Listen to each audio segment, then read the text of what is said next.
Hi, my name is Michael Fürstenberg. I'm a political scientist by training, and I'm a researcher at the research group How Terrorists Learn here at the MPI.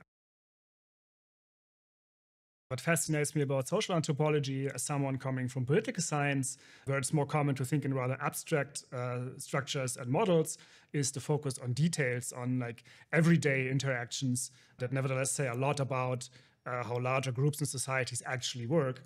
And this widens my perspective from a focus on rational institutions to how communities organize and integrate beyond such formal structures.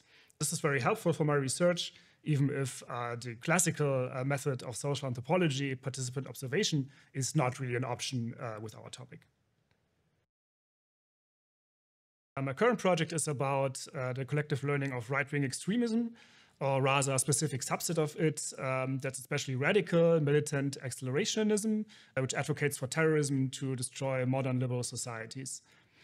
In contrast to Islamist terrorism, like Al-Qaeda or Islamic State, this movement is almost completely decentralized. They don't have any central leadership, and their attacks are conducted by individuals, so-called lone actors. Nevertheless, I would say that they're integrated in a larger structure that's mainly based online. So what I did, on the one hand, I looked at documents that this movement produced, like terrorist manifestos or propaganda publications. And on the other hand, I followed their online communication on publicly accessible forums. And I tried to identify how knowledge is constructed through these interactions.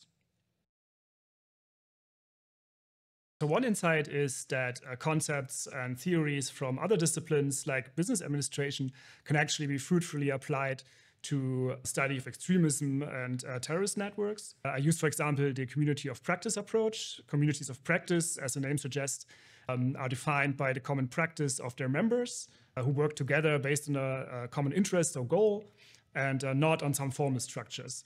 And in the case of militant accelerationism, this helps to illuminate how people who don't know each other, who have no formal roles, are still able to construct a coherent narrative, a coherent identity, and a strategic framework for the individual terrorist attacks.